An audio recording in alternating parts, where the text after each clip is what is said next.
very good evening to you. You're joining us with Face the Nation this evening. We too decided to step away or depart from procedure, as they call it, ever so slightly, and bring you a special program on the 4th anniversary of the bond scam that happened. Now, as you remember, several key individuals representing the civil society, politicians, members of parliament were very vociferous initially when the bond scam news broke.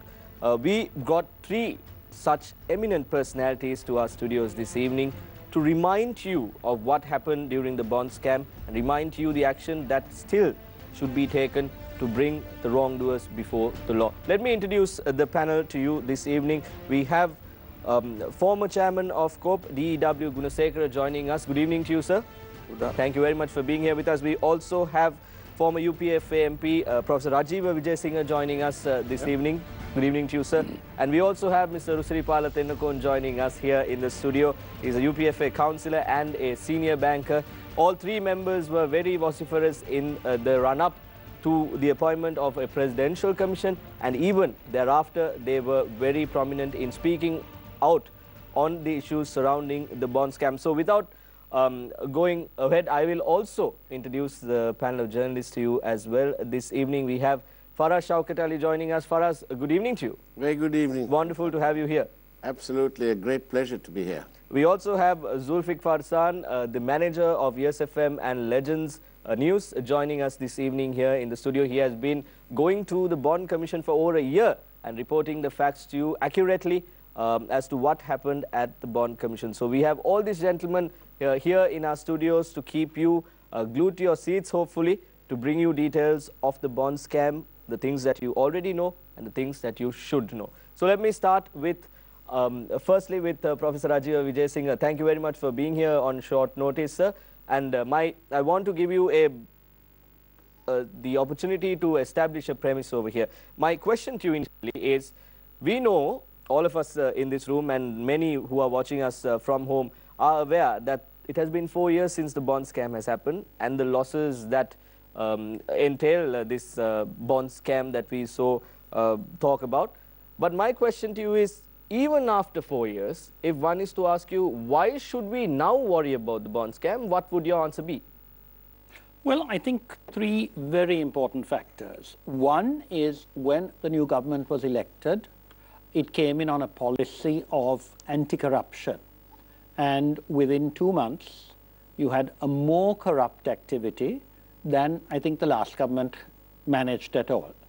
And one of the reasons I say this is that, you know, in many countries there has been corruption. There are very few people who are very anti it. But corruption almost has an end in itself. You know, commissions are paid. The assumption is that a certain amount of work gets done, but it costs much more than it should cost.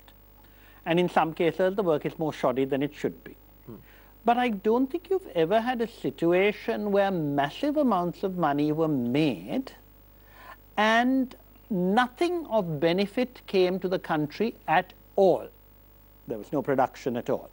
Secondly, in addition to a lot of money being made, you found that it completely upset the whole economy. Now, just today I was talking to a former student of mine who works for a leasing company. And he said, which I hadn't realized before, and maybe you all know more about this, that lending to the small industries and enterprises sector is completely chaos because A, it had not been regulated, interest rates shot up, and B, the finance minister, who knows nothing about finance, announced, that all such loans would be cancelled. Now, these are government loans. We know that there are non-performing loans in state banks, but private sector loans. So all these companies that are lending money are also suffering because of the massive interest rates rise that happened in 2014. And a lot of people then found themselves in great difficulty, and the companies took place. There was no regulation. So I'm afraid the whole economic structure of this country is in a complete mess at the moment. Mr. Gunasekara, I want to draw my attention to you and ask you now, when you were supposed to hand over the report that was compiled by the COPE back in the day, the first COPE that was appointed, that looked into the first bond scam rather, things happened, Parliament was dissolved, everyone spoke about it, and now second COPE report has also been submitted. A bond commission was appointed. The report has been submitted. Yet 4 years later, we see people going in and out of prison with regard to the bond scam, but the main people concerned are still out in the open, and we do not know when they will be brought before the law. One of them is Prime Minister. As a person, we'll get there in a bit as well. As a person who was initially involved in bringing these people before the law, what do you feel right now, 4 years down the line? Really, now this happened, I must, this happened on 27th February 2015. Exactly the 50th day of the 100-day program. Exactly on the 50th day. As Rajiv said, they came up with a half-hour program, and on the 50th day, they really committed this biggest scam. And the central bank, we have never heard in the history of central bank, the world over, such a scam has taken place in a central bank. This is the only country and this is the only central bank we had suffered that such a setback. That is one thing. Is really, I can remember the day 27th at 1 o'clock, 1 p.m. I received a call. Maybe that the person who gave me the call would have thought that I am the chairman of the COPE from the Bank of Ceylon, saying such as a thing has taken place. Then again I got another call from People's Bank, then from National Savings Bank, then another officer from the central bank anonymously. Something has gone wrong. Then later I contacted certain people and I got the information, and they have resorted to this type of thing. And what happened was, we thought we would wait till the monetary board confirmed it. In fact, I was under the impression, I thought that Central Monetary Board will abandon this transaction, but on the 2nd of March, Monetary Board, which had not given the authority to Governor Central Bank, as an after the transaction, they confirmed it. They said that transaction should go.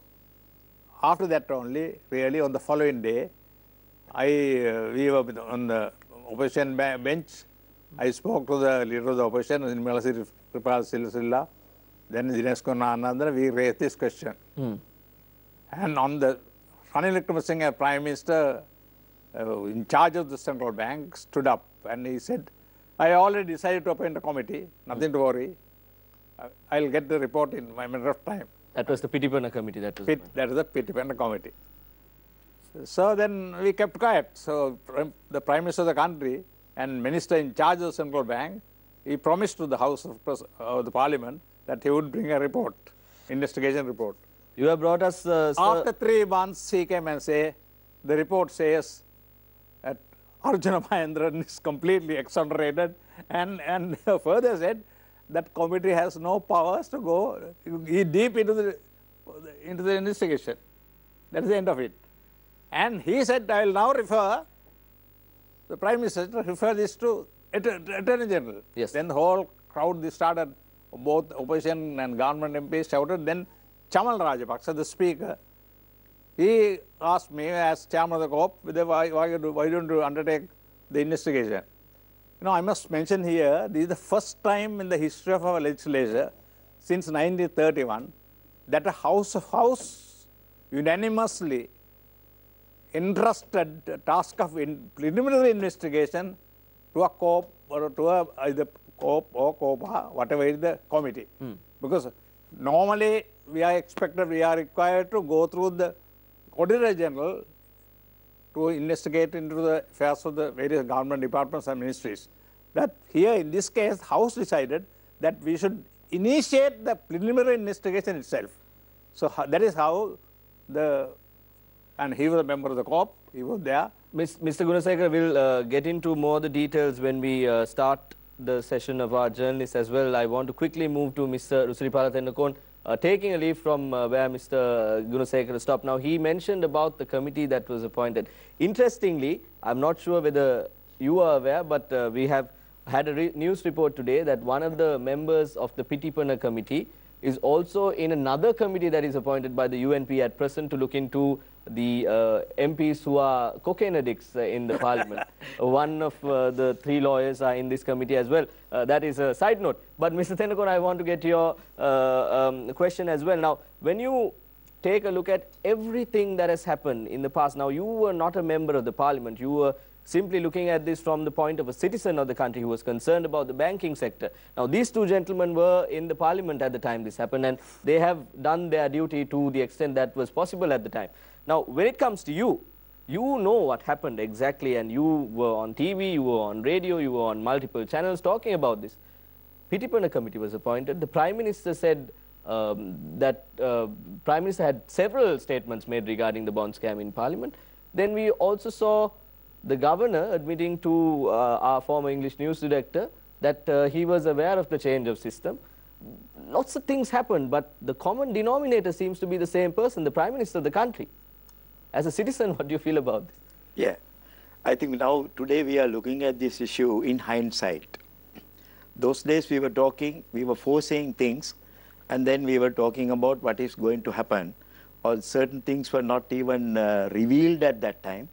But today, seeing the mockery of the hindsight,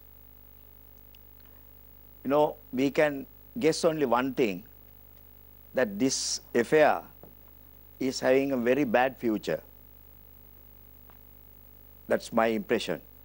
And coming back to this point about the responsibility of the Prime Minister, as the minister in charge of the subject of the central bank, as well as the Prime Minister of the country, he made a very big, severe mistake in making a statement in the Parliament on the 17th of March, stating that before all these committees were had time to look into the matter and gave out any report, he concluded the matter by saying there is absolutely nothing wrong in the part of Arjuna Mahendran in this affair. He has not interfered into anything in this transaction. Therefore, he is not responsible. This is the essence of his statement that he made, which even the Bond Commission, after several years, when they examined him, of course, having given him the questionnaire in advance in a very strange manner, even after that, they passed a stricture which is very important. They said that the Prime Minister should have been wiser not to have made that statement in the Parliament without making a proper investigation of his own. And that made us understand that he was relying on what was reported to him or what he wanted to say despite all what was happening. Either way, he committed a very big mistake, and the Commission of Inquiry endorsed it. They in a different way, and of course in a very polite manner, they said he was not doing the right thing by making that statement, exonerating Arjuna Mahendran at that stage, at that preliminary stage, even before any committee inquired or investigated into the matter. So that showed from that day onwards, it was a spoiled affair. We felt, all of us who were involved in that in this affair, commenting and criticizing, writing and saying, taking part in media shows, public opinion expressions, in all these things, we were convinced that the authorities were trying to cover it up and not to bring out the truth. And today, in hindsight, seeing the many things that have happened, some of the things, theatrical things that have happened, looks like a mockery. What it all go to prove that they have been doing their best to cover up this issue and to drag this issue as long as possible without any result. Thank you, gentlemen, for your views during the first session. Before I start our question session from our journalists, I want to remind to our viewers that we are transmitting live from Stein Studios, a proud part of MTV MBC. And you can also send in your questions, if you have any, to the number that will appear on your screen in a while. I'm sure our producers will get the number. You see it right there. You can send in your questions, if you have any, to that number that you will see on your screen. Farhad and Zulfiq, over to you. Thank I'll you. let you start. Thank you very much, Zulfiq. I just want to mention, Chaturanga, and to our wonderful panel here, quoting from page 20 of the Presidential Commission of Inquiry report. And in this, it goes right to the beginning. The justices quote the case, Bandara versus Premachandra, 1994.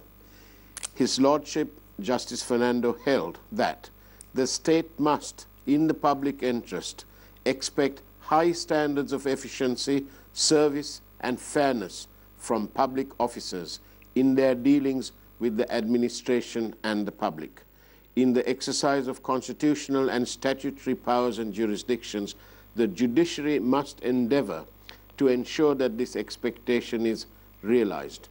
And they also goes to draw a parallel with the principles of company law by taking the view that the governor and members of the monetary board are comparable to the directors of a company, and which stipulates that a person exercising powers or performing duties as a director of a company, A, shall not act in a manner which is recklessly or grossly negligent, and B, shall exercise the degree of skill and care that may reasonably be expected of a person of his knowledge and experience. Mr. Rusripala, let me put it to you. Which part of this did Arjuna Mahendran miss out on? Which part of this did that monetary board in place at that time miss out on? Were they all asleep at the expense of the general public of the Republic of Sri Lanka? There was a callous disregard of the existence of a monetary board at that time. Starting from the day one, when the Prime Minister on the 24th of February had a meeting with Arjuna Mahendran, according to the evidence that has been given, where he insisted that he should forthwith, in other words, immediately, stop the private placements. He used the word private placement. There was no private placement thing called private placement. It was direct placements. But he used the word private placement deliberately, and he insisted, and the word goes, in the evidence, Arjuna Mahendran has said, the Prime Minister instructed me to stop the private placements, and this matter was never reported to the monetary board. In other words, they were changing a policy, standing policy operation that was carried on for many, many years in the central bank without it being referred to the monetary board, which is the governing board of the monetary affairs in the country. You said they are supposed to be working as a group, as the directors of a company. Did they act like that in this instance? Was it referred to them? Or did they even raise that matter for having not referred it to them as a fault on the part of the governor? That did not happen. Sadly, it obviously didn't happen. And at the foot of page 21, it says here, it is relevant to mention here that one of the obligations placed on the governor and the members of the monetary board as a result of their duty to act in a fiduciary capacity is the duty to refrain from placing themselves in a position where there is a conflict of interest between their personal interests and their duties to the Central Bank of Sri Lanka. As Palmer observed, like other fiduciaries, directors are required not to put themselves in a position where there is a conflict, actual or potential, between their personal interests and their duties to the company. Again, which part of this did Arjuna Mahendran miss out? A man who is was educated at Balliol in Oxford and headed large banking institutions and wealth management companies and so on. Which part of this did he not understand? And which part of this did the Prime Minister fail to realize before he appointed Mr. Mahendran? Yes.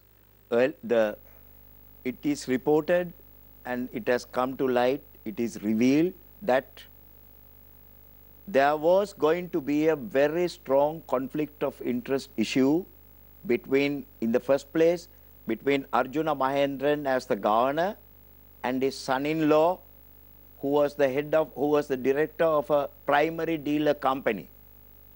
And the strange thing is, Arjuna Mahendran was to be appointed on the 18th of January after the new government was appointed.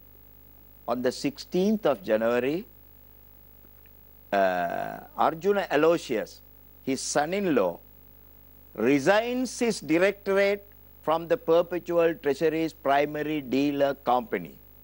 They were fully aware of the conflict of interest that is going to come in their future dealings and transactions. In other words, it very clearly shows the whole affair was a planned affair. They knew the intricacies, they knew what was involved, they knew their pitfalls, therefore they were trying to cover it up from day one. But you must point out that although Arjuna Aloysius resigned as a director of Perpetual Treasuries, which was the primary dealership, the registered primary dealership, he nevertheless retained a significant shareholding along with his father. The two of them at the time controlled the ownership of that company through yet another holding company. Whereas for a moment I don't accept the fact that by his resignation he has completely annulled the possibilities of conflict of interest. You're absolutely right, because let me just add to you that for around 3 months after that, the official email address attributed to Perpetual Treasuries appearing on the Central Bank Sri Lanka website was the same as that of Arjun Aloysius, Arjun at Perpetual Treasuries, whatever it was, the rest. So I thought I'd make that point as well. Yes.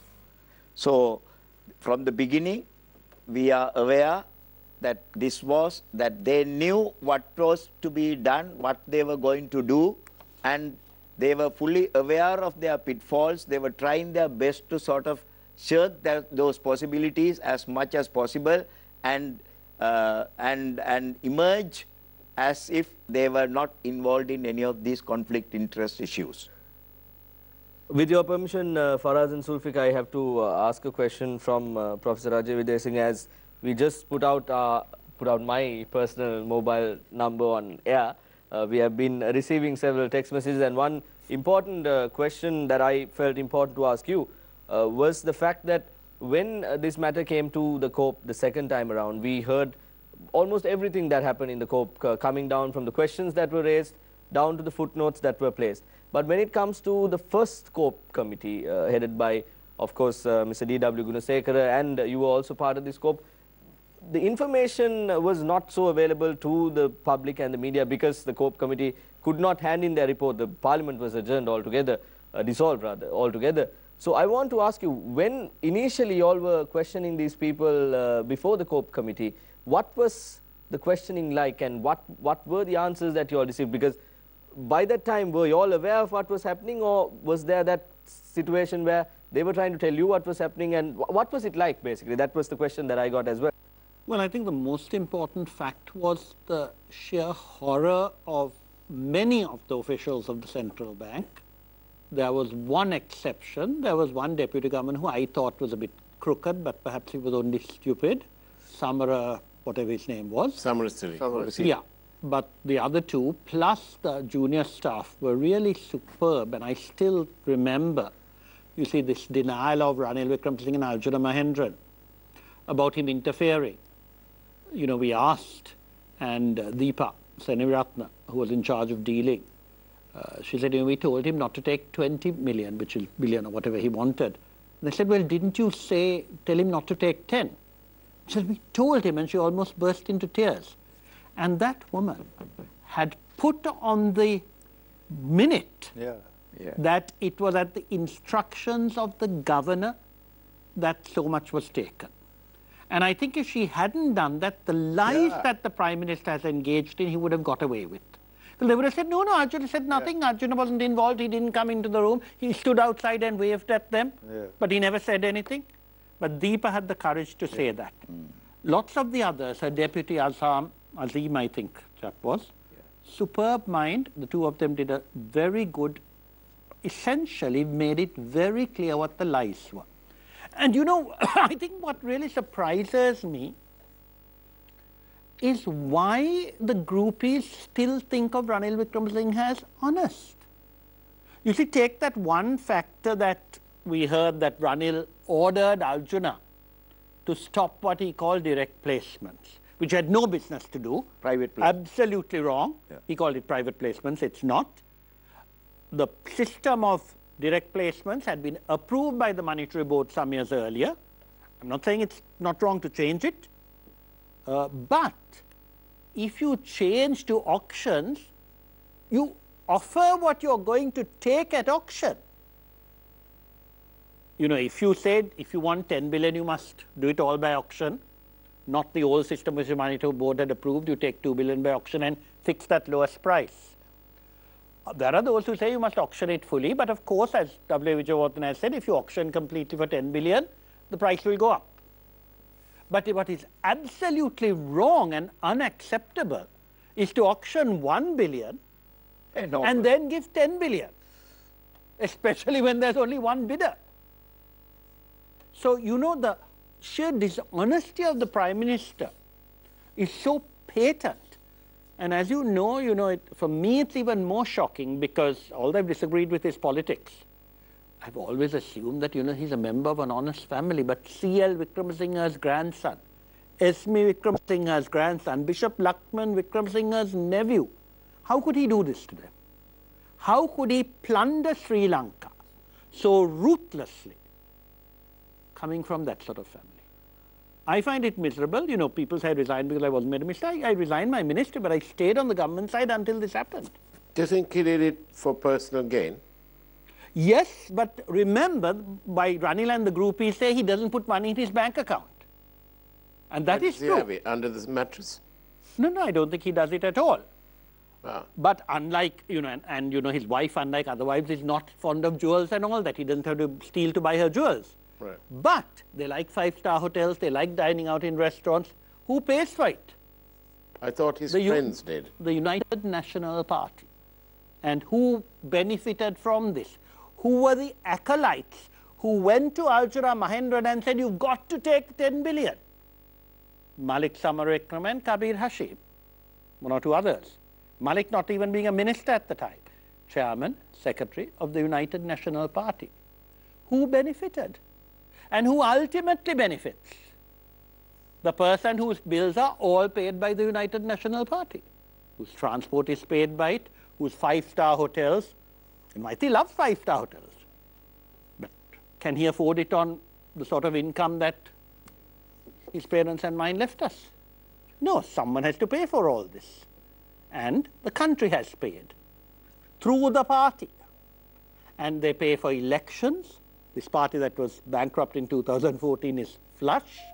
And that may explain what I really cannot understand, why there hasn't been a greater fuss about this. You know, Maithripala Sirisena panicked and dissolved parliament because he was told, we need Ranil to be prime minister. The UNP still thinks they need Ranil to be prime minister. They're all terrified of the Rajapaksas. So because of that, they're getting away with this theft. That's what it is. Before I ask my question, Shaturanga, since you put your mobile number out, it's better to back it up in case it falls into a swimming pool like someone else's. So I wish to ask from the three panelists here, since you all three were in public office and you are in public office, now in public office, everything is documented. As you mentioned in the central bank, Mrs. Deepa Senivaratna and Dr. Azim, they minuted everything that happened at that particular auction. So when we speak of the conflict of interest, at the commission, I heard the Prime Minister himself say, I asked Arjuna Mahendran to give me an assurance, and he said, okay, there won't be a conflict of interest. But then again, this is the Prime Minister we are talking about. In Parliament, everything is documented, everything is minted at Central Bank, everything is minted. So just to get the word of Arjuna Mahendran say, okay, there won't be a conflict of interest, what was the Prime Minister thinking? Money. How can I make the money? I need Arjuna and Arjuna in place. But I also have to pretend that we are all very honest people. You see, you have to remember, the man's a consummate crook. You know, I'm sure he's perfectly right in saying in the previous government there were people making commissions. Ranil Wickremesinghe wouldn't make commissions. He's far too clever for that. He's far too sophisticated for that. But you also have to remember that, don't forget, he got away with those statements because that scoundrel Jayanta Jayasuriya, not allowing his good, superb AG's department people to cross-question him, sent him questions in advance and didn't even cross-examine him. So he got away with absolute, falsehoods and semi-truths. And that is what I mean, that, here is the Attorney General whom he appointed. The Auditor General was better, although, I still remember Gunasekara telling me the Assistant Auditor General at the time was very positive about our, he helped a lot. And you told me that he said, that poor man will not be appointed Auditor General. So I was a bit suspicious about Gamini Vijayasinghe. But when Gamini issued his report, the last time I spoke to Ranil, I said, have you read that?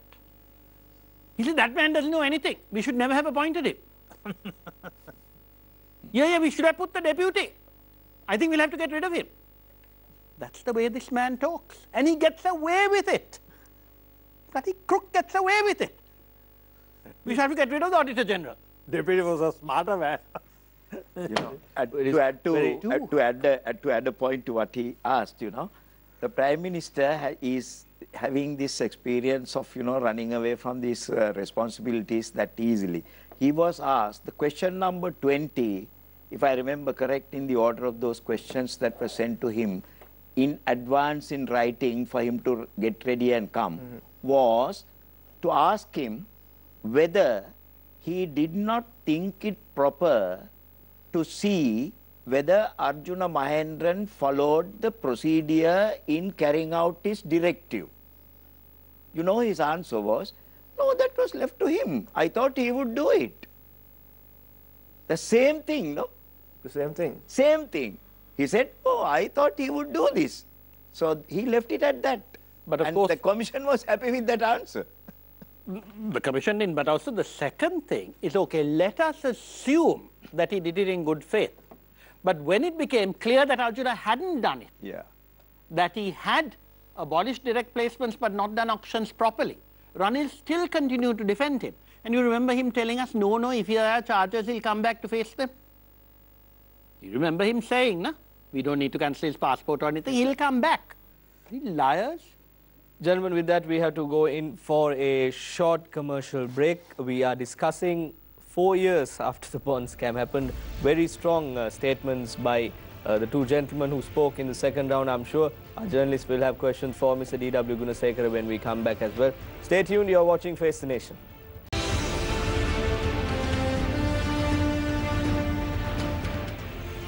Welcome back to the show. You're watching Face the Nation. We are talking about the bond scam after 4 years. We have Mr. D.W. Gunasekara with us. We have Professor Rajiva Vijayasinghe with us. We also have Mr. Rusiripala Tennakon with us here in the studio, along with Farah Shaukat Ali and Zulfiq Farsan. Now, before we went into the break, we questioned the three gentlemen here. We asked them about various questions about the bond scam, and I don't want to keep you with me. I want to draw your attention to our two journalists who are visibly very well prepared about today's program. Regarding today's program, they have a plethora of questions to ask these three gentlemen. So without further ado, let me once again hand things over to Zulfiq this time. Okay. My question is going to Mr. D.W. Gunasekara, former chairman of COPE. So, sir, now, most of the people don't know what happened during the first COPE inquiry. And if I'm not mistaken, it's the first time the House of Legislature appointed a committee to probe into such a matter. In the COPE inquiry, what kind of resistance was there from the part of Mr. Mahendran and his group? Because I understand you kept the best for last, the best. Aushita Mahendran was your last witness. Yeah. You know, really when we started the inquiry on the following day itself, the speaker gave the order, start the investigation immediately, and he gave me the power to appoint. He said, don't get all the 31 people to, the report will never come. So therefore appoint a smaller committee. And so then I didn't want to appoint, but we discussed at the COP, and representing all the political parties, we decided upon 13 MPs to be the subcommittee. And on the following day, we knew that this needs deeper investigation and is a new subject to most of the MPs. Therefore, we decided upon, we got down Dr. Vijayawardena, the senior deputy governor of the Central Bank, because she is the person who was, the Prime Minister himself has instructed the Pitmana committee to consult him. So we thought of bringing him, and we had a 2-day session, workshop almost. And after that, we had the acting deputy Auditor General, a young, smart person, and and we had a very good a lady I know who was attached to the Central Bank from Auditor General.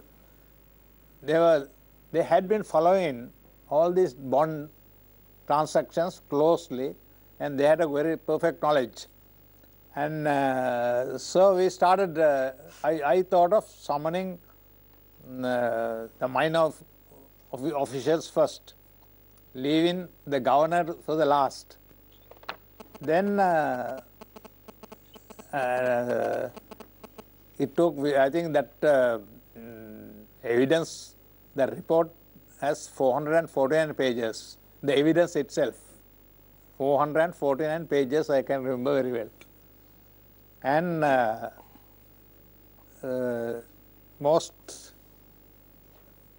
one of the key witnesses was, as Rajiv said, of Mrs. Deepa Seniviratne. She was the director of the debt management. And it was a vital witness. And she the one, and she said, and as he said, that the Governor Central Bank asked him to go in for 20 billion. I said no, because Treasury has asked for only 30 billion. 13.5 years was the 13.5, because I got the Secretary of the Treasury to give evidence first, and got him to comment on that. And he had in writing, there's a general requirement that Treasury should send in writing to the Governor Central Bank. Then Governor Central Bank should place it before the Monetary Board and get the approval of the Monetary Board, in which case he had not done it. That is one thing. And Treasury wanted 13 billion, but the Governor goes to the Director, Debt Management, asks her to go in for 20 billion. She said no. And at that stage, she put a minute, and we examined that minute.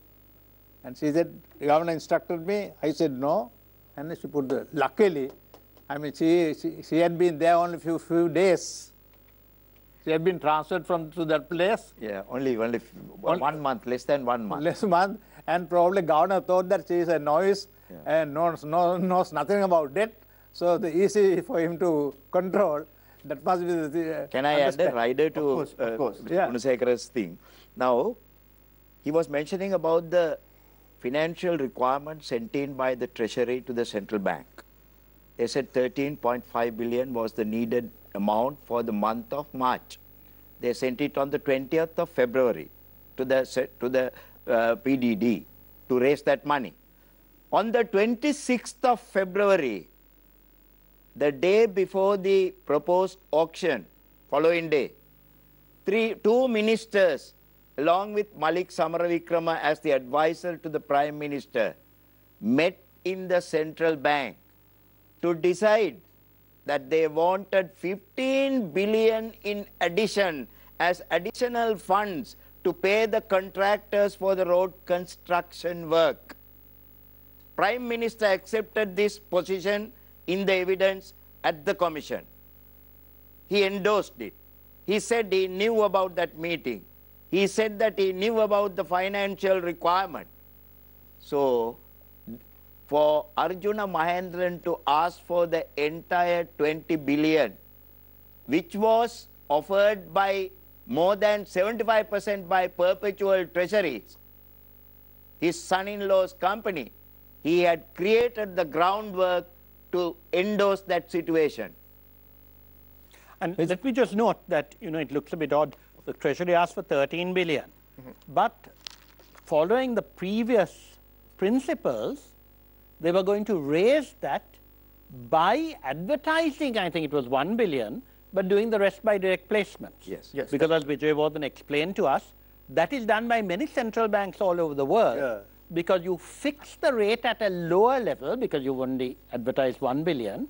And then, as Cabral had done throughout, you offer the rest that you want at an interest rate slightly lower even than that. Yes, yes. Lower than the market price sometimes. Yeah. So that let us say on auction you're paying 10% for 1 billion, you get the rest of the 12 billion at 9.9 or less. Yes. That had been the practice throughout. Here what happens is we ended up paying much, much more, something like 12 or whatever. No, we went up to 14. 14. Massive amounts. And Deepa actually said he insisted on the 10 when she refused the 20. But the other practice is that never before did you have ministers going to the central bank and saying you want money. The standard procedure is the Secretary to the Treasury. As Mr. Gunneswamy said, everything must be done you were saying, must be done in writing. Indeed. You don't have the Kollas going along and saying, "Apita salli one." I mean, Malik and Ravi and who's the other guy? Kabir. Graceful, no? Plus one person who is not even a minister. Zul, with your permission, I want to draw a question to Mr. Tennakon as well now. Probably one of our young producers from our network has sent in this question to me a short while ago. He was probably, if I'm not mistaken, probably in school when the bond scam happened. Indeed. But this has an impact to that level. That is why I'm raising this question. It's an important question. We see allegations being raised when the youngest son of former President Mahinda Rajapaksa got married recently, that Arjuna Aloysius, after being released from prison, attended the wedding ceremony that was held down south. Now, just before that, we discussed of his father-in-law's connection to the Prime Minister of our country. Now, doesn't this mean that whatever government comes into place, irrelevant of whether there will be a change of government in the future or not, whatever government that seems to come into place has already established a relationship with these individuals? So, political immunity, if I may put it that way, is that a thing? I don't know whether it leads to a political immunity, but this is a very vicious network that is in the country, that is, in these classes at this level. So this network operates and it exists, because that is the society that where the politicians emanate from. I'm sorry to say that with Professor Rajiv here. I'm with you. Yeah, so this is where it comes from, So unfortunately, I don't know whether it creates an immunity. I think it does to some extent, but this is the reality. I think Mr.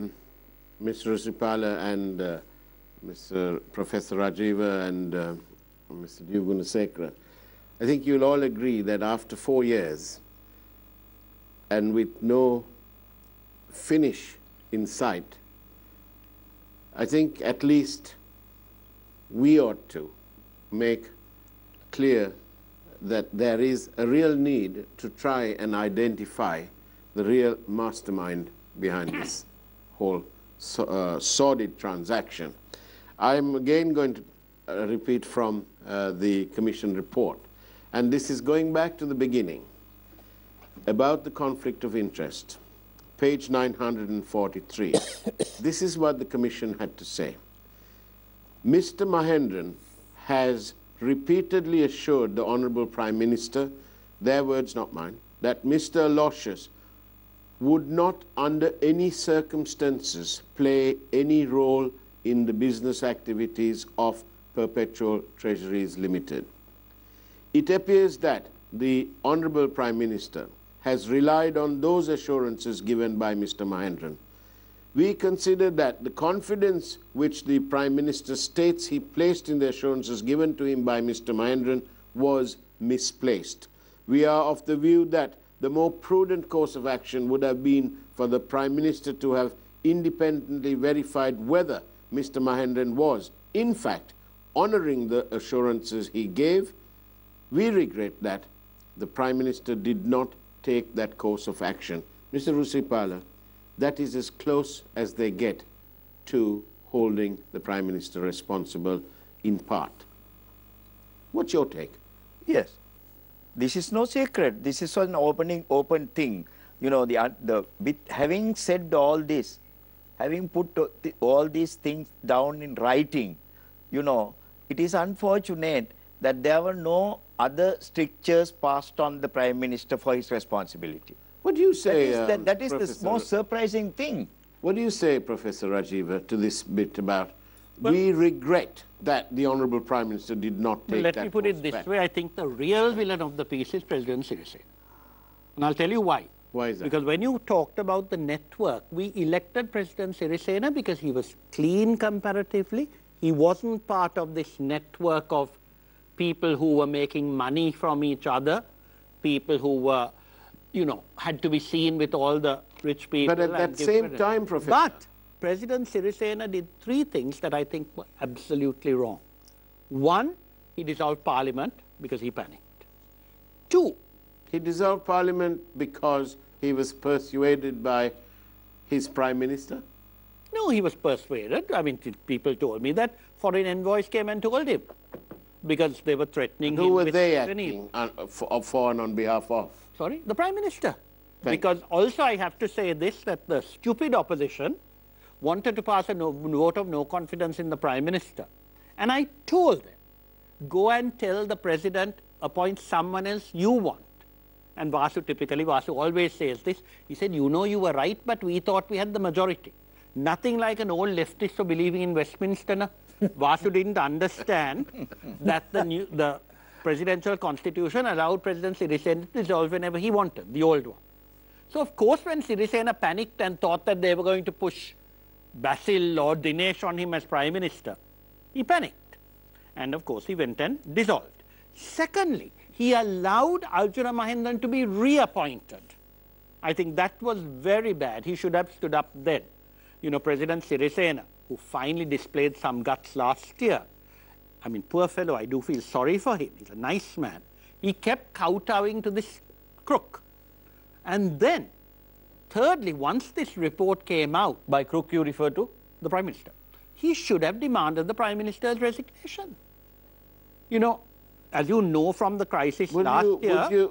What would you say if I put it to you that Maithripala Sirisena, President, is typically very Sri Lankan in his outlook, and he kept giving his Prime Minister a blessed chance, one after another, like a rather itinerant member of the family. He couldn't just drop him. Yeah, but when you're elected president by the country, you're responsible to the country, not to the Prime Minister, not to your friends. But we must also remember that the vast number of people who voted for President Sirisena did not only come from the people from his party, but also came from those 46 other bodies that supported his candidature, including those who voted for the United Nations. That's why I told Vasu, and that's what should have happened last year after local government, they should have told him appoint another UNP Prime Minister. But there's a big difference between the people who vote for the UNP, who by and large think it's honest, and this bunch of crooks Ranil and his pals. So get rid of them, but don't get rid of the UNP. I'm one of those who believes very strongly that one of the best people in Parliament is Eran Wickramatne. It was very interesting. I was telling you about this person from the lending company telling me today. He said, why isn't Eran given a chance? The man is honest. He knows how to run finances. That's Instead you have a fashion designer as finance minister. Well, Madness. Professor Rajiv, I want to ask you a question that once again, lots of good comments of me moderating, which makes me feel good as well. So I want to ask this question from you, trying to loosen up a bit the mood. But my question to you is simple. Now, you mentioned the president's actions. You said these three things were done. But if it was not for the Presidential Commission, thereafter the Commission report went to places. We do not know what happened to it with regard to that. But if it wasn't for the Presidential Commission for the inquiry of this bond scam, would we have the same amount of impact we have right now? I'm not saying that the President's Commission was wrong, but why the hell didn't he use it afterwards? It's now languishing. Not enough is being done to get Mahendran extradited. He's leaving it to that mealy-mouthed Attorney General, who obviously is totally unfit to be there. Unlike, you know, Dapula Dilivero, Yasanta Kodakodo, all those guys who were really superb in questioning. And he should have made it clear that he doesn't have confidence in this guy, that we need justice. We don't I know I do not have to do this, but you have to take responsibility for what you mentioned on air. I know you don't. Have I ever not taken responsibility Absolutely. for You anything? Can I just... But don't forget, if the Attorney General sues, he'll sue you. sorry, let me... Lovely to get him in court, no? Wouldn't that be superb?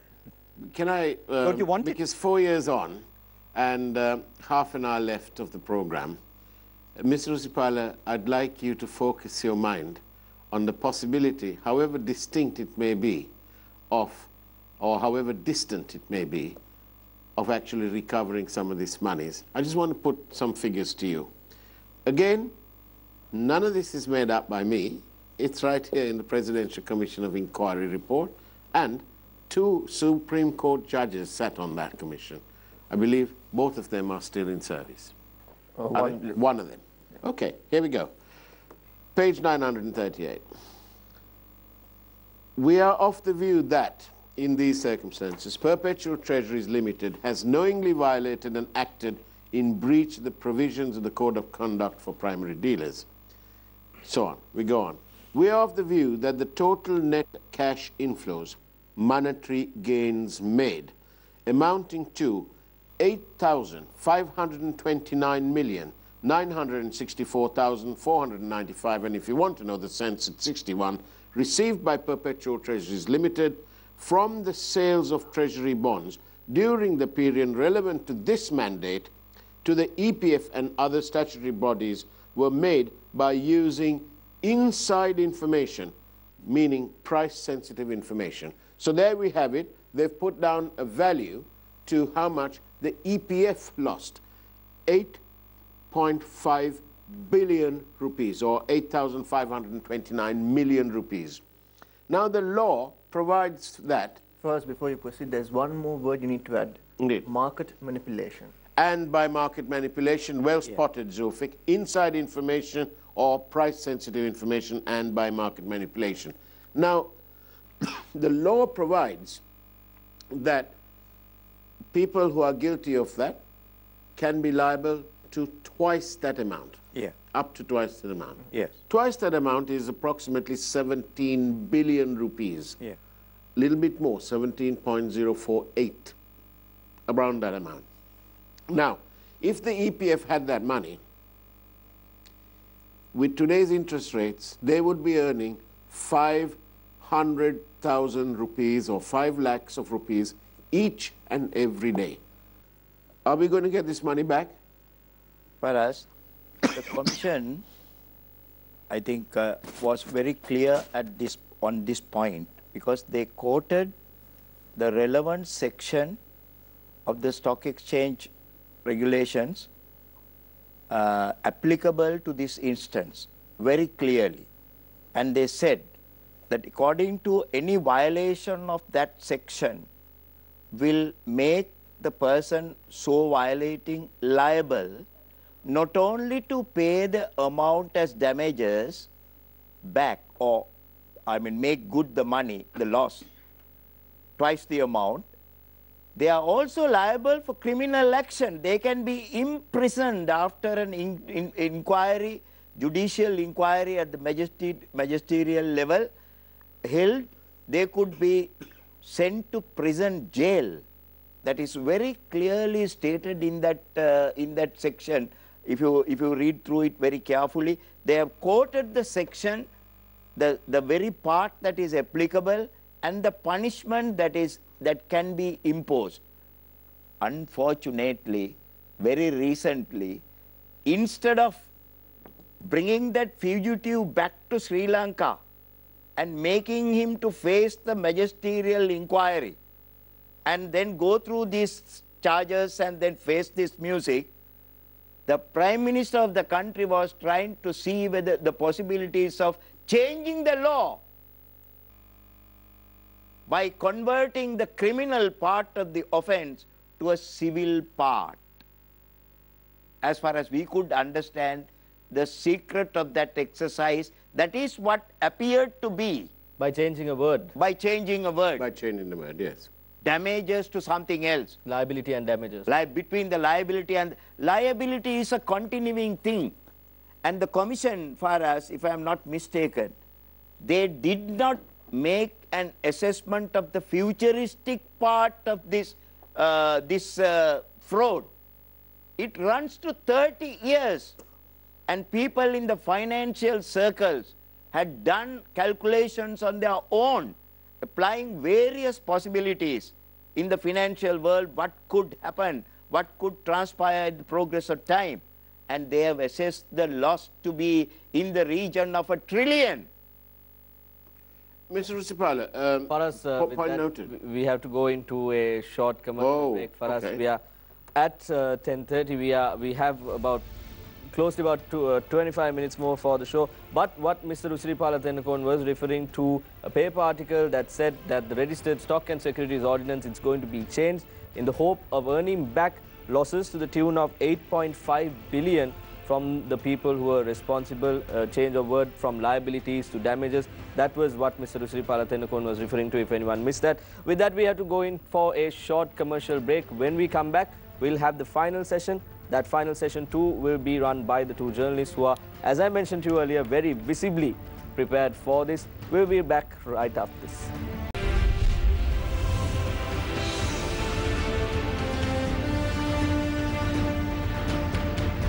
Welcome back. You're watching Face the Nation. We are in the final round with three vociferous gentlemen who have come here to our studios to keep you updated about the bond scam 4 years later.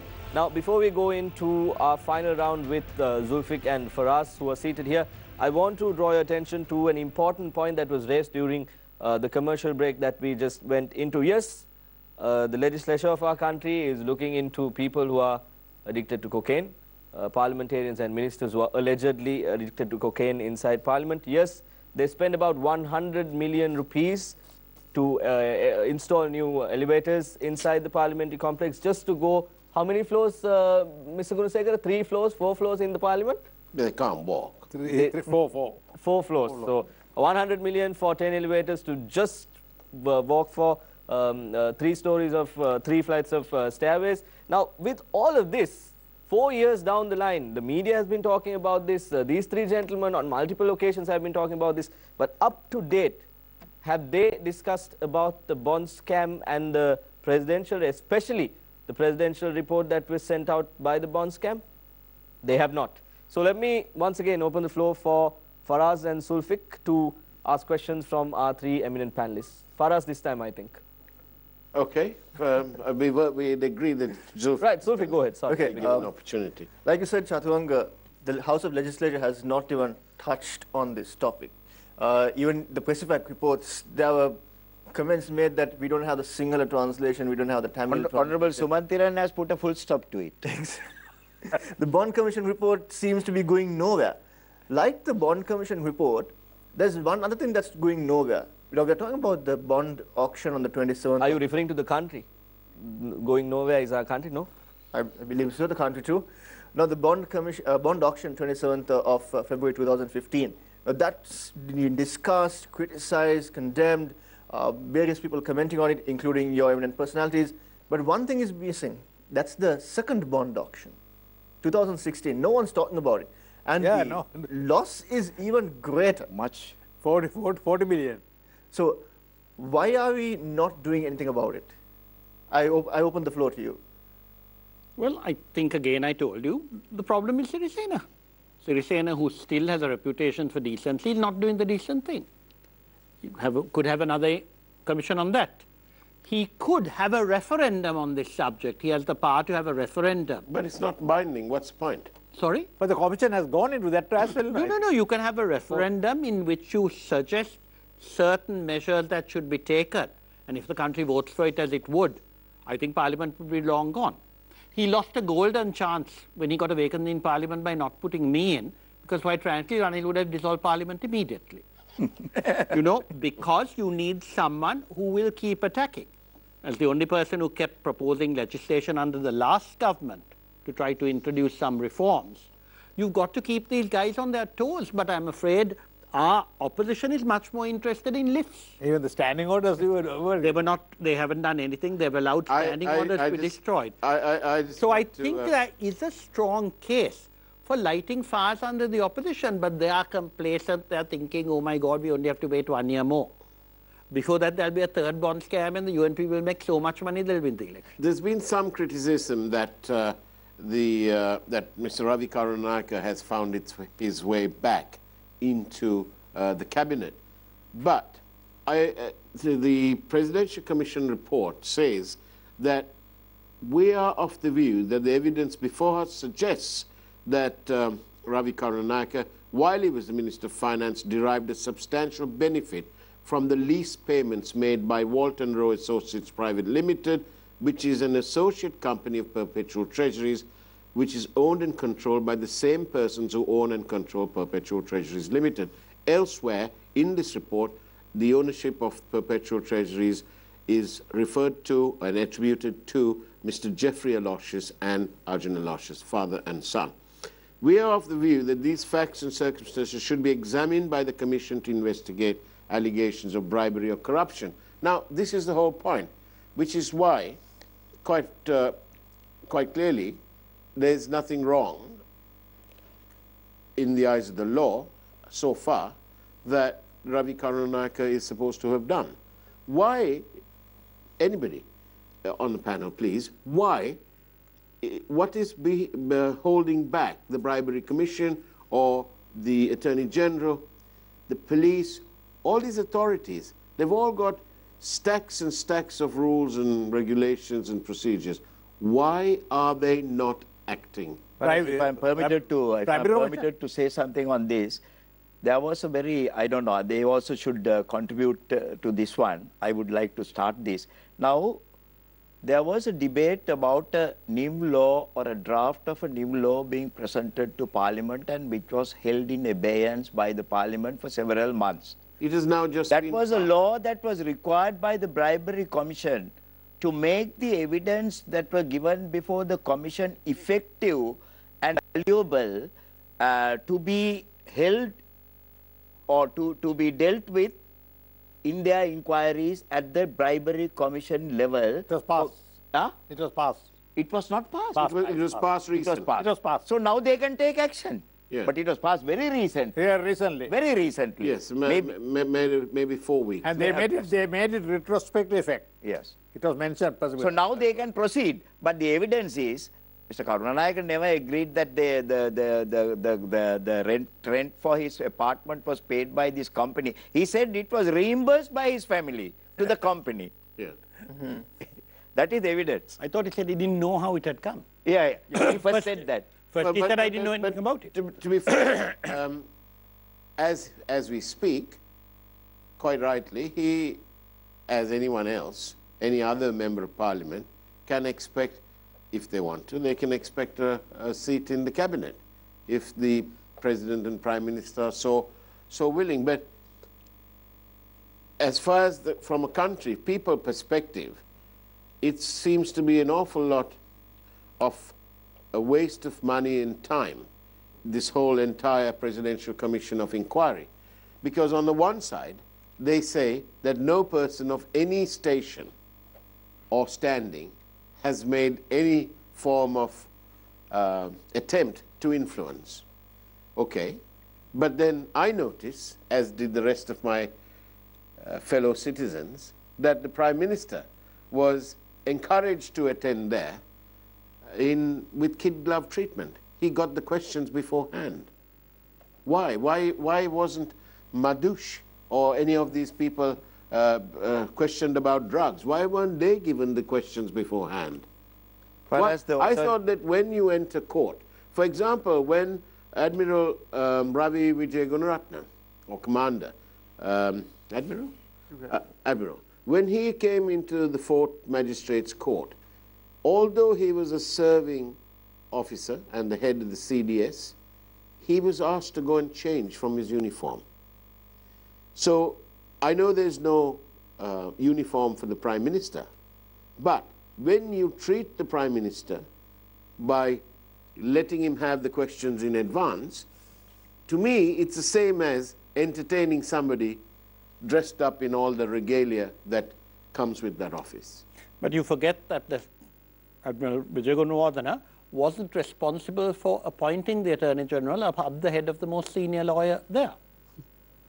So obviously, if you've got a job, fortunately Gamini Vijayasinghe turned out to be tougher and stood by the principles of the Auditor General's office. But the Attorney General, I'm afraid, has betrayed the country as much as the Prime Minister.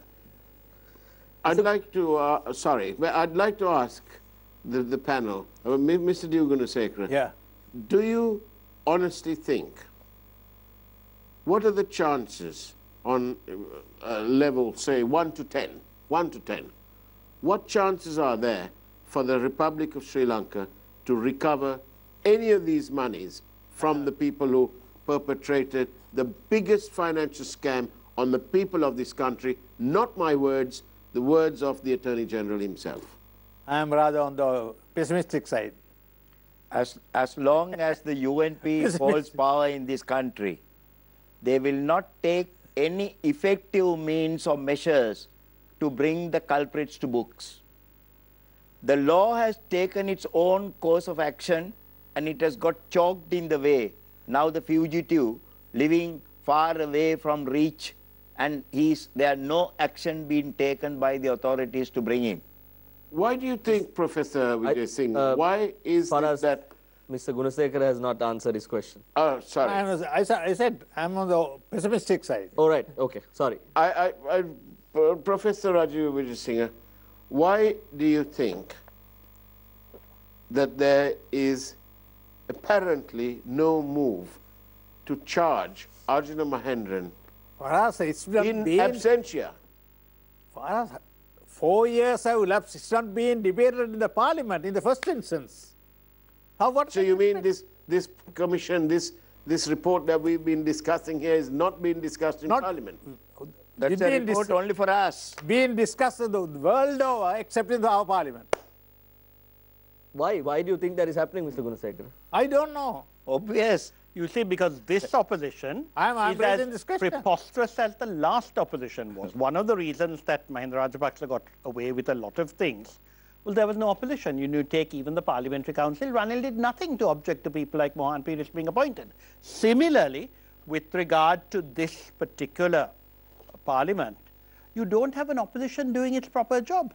You read the committee reports, you know, the so-called, what are they called, oversight committees and all. It had been in the order paper for nearly now some nothing months. is moving. What we have is a group of people who pat each other's backs and enjoy wonderful perks, including, you know, what the food bill is like in Parliament every day, and these wonderful lifts, which will make sure that nothing happens. And nothing is done for the country. There's no legislation being brought. The committees don't function. Doesn't it come back to the situation, to the question that I asked Mr. Tennakoon before? We also have to keep in mind about the telephone calls, the several telephone calls that were revealed at the Presidential Commission.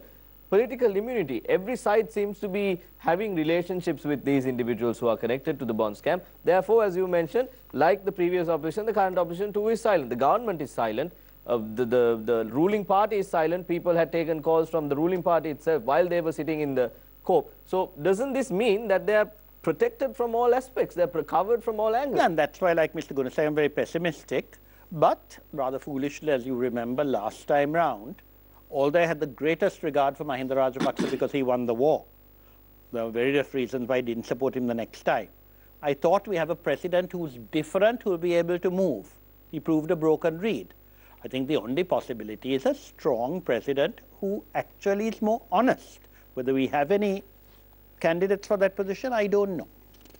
But what can the president do when the whole complete parliament does not want to go in one direction? When you appoint a presidential commission, when a report is put out, if that presidential commission report is, how long has it been since the commission ended? About 2 years now? No, it's 1 year and 2 months, 14 months. Yeah, so since... You can call a meeting of the Aegis department. You remember the wonderful way in which Dapula de Oliveira dealt with the cross-questioning. Indeed. You know, he sort of made it very clear that he thought his boss had left the side down. Despite he being stopped several times. I know.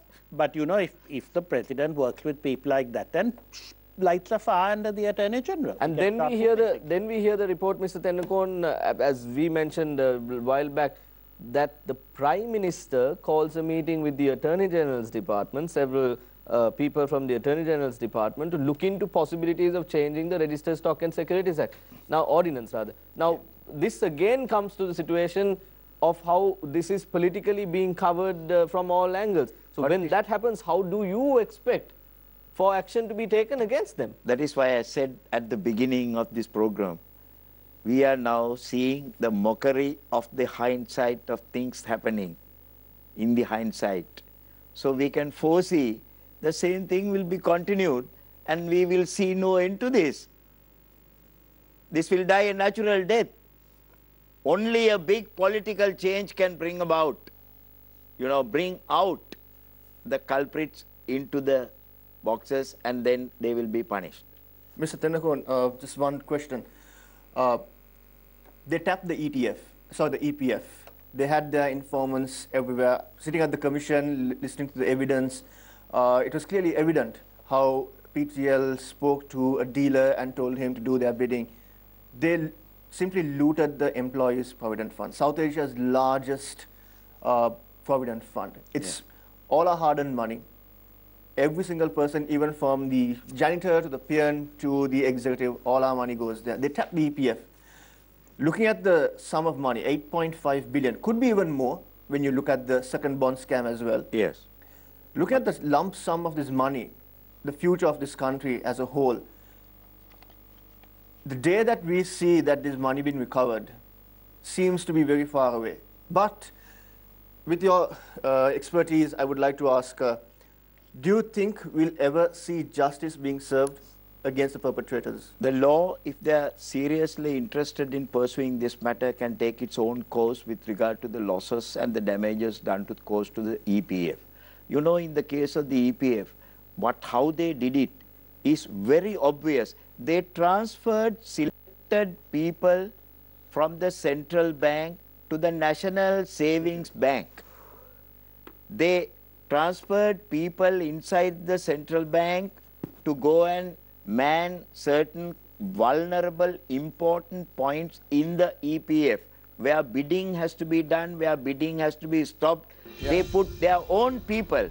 This is all given in evidence. This is a planned robbery. This did not happen by accident.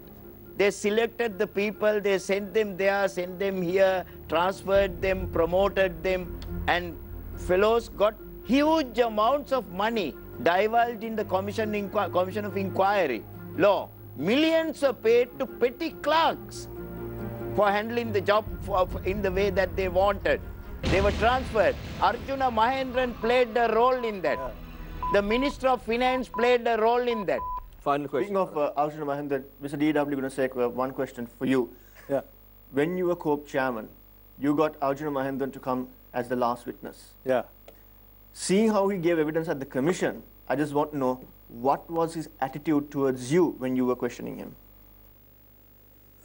I didn't observe anything. Well, he's a fugitive right now. He seems untouchable. I know, he was also there. I didn't observe it.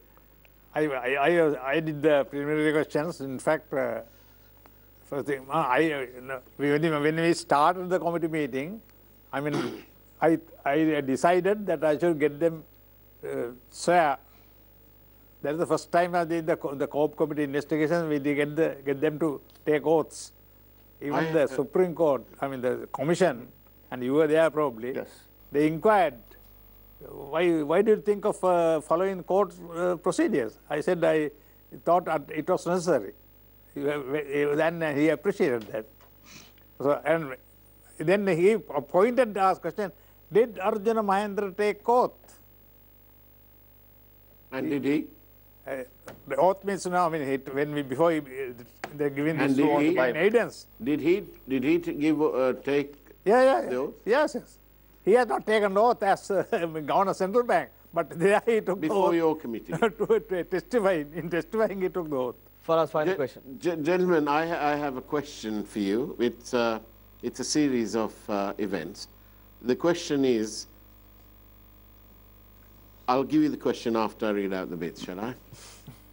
I've made several charges against the man whom I personally think is responsible for this whole scam, recommending and vehemently supporting the appointment of Arjuna Mahendran as the governor, requesting President Sirisena to place the central bank under the Ministry of National Policies, stoutly defending Mahendran immediately after the scam, and having the deputy minister and other UNP ministers and MPs rushing to support Mahendran, publicly confirming that he, the Prime Minister himself, insisted that Mahendran change the system of issuing bonds, appointing 3 UNP lawyers to investigate the bond scam, expressing strong support to Mahendran while condemning many others in Parliament on the 17th of March, arranging for a UNP MP serving in COPE to immediately resign and appointing Sujiva Senasinghe, tacitly encouraging MP Sujiva Senasinghe to write a book to justify the actions of Arjuna Mahendran, encouraging UNP MPs to whitewash the scam,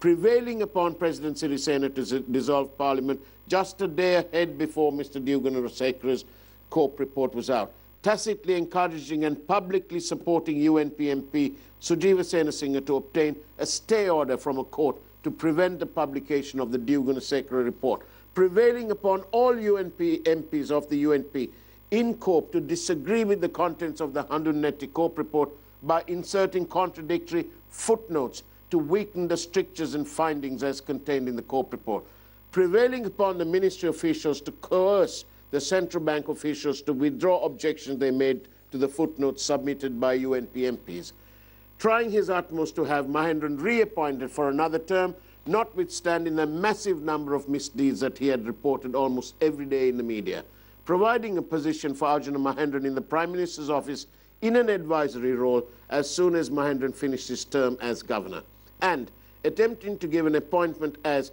a consultant to the Ministry of Finance with emoluments and perks enjoyed by an additional secretary of a ministry to P. Samarasiri, deputy governor and highly controversial chairman of the Treasury Bond Tender Board, who was at the center of the bond scam and who was instrumental in covering up the ill effects. All these mentioned before by me, surely, the question is this, surely all these direct and indirect involvements of Ranil Wickremesinghe, can it, will it, should it not be an instance of aiding and abetting, and therefore is he not the mastermind? I want to add one more. You do? I want to add one more. And that is? Why did he become the subject minister of central bank? Well, why did he become? Why doesn't the? That is why what does the final? Can I disagree with you on one thing? Contrary to monetary law, provisions of monetary law. Mr. Gunasekara, I want to disagree with Faraz on one point. It's not aiding and abetting, it's direct involvement. So would you hold the Prime Minister responsible? Most certainly. In my own What about opinion. you, Professor Rajiv Vijayasinghe? Totally. The buck stops there. But, as I said before, President Sirisena also, some of those things he gave in when he shouldn't have. And since what he's the about top you, guy, he should have Mr. controlled his prime minister better. Politically responsible, no doubt. Basically, politically. Other thing, even now, constitutionally, on the face of evidence, of course, I agree with you. Well, gentlemen, that's all the time we have for you this evening. It was indeed an interesting chat to have these 3 gentlemen here in the studio on the occasion where... Can I ask why you didn't have somebody here who might have defended this bunch of crooks? That would have been fair. Then we will have to follow the same path the government is trying to follow and find Mr. Arjuna Mahendan himself to be here. One day we hope. You think no one else will defend him? I do not see a situation where someone would. But thank you. Harsha might try. Professor Rajiv Harsha will try. Poor fellow. Thank you, Professor Rajiv Vijay Singh, for being here with us this evening and talking to us. Only possible man is Sujit Singh. We had him once on the show. Thank you. We failed to mention about the telephone calls and the money list.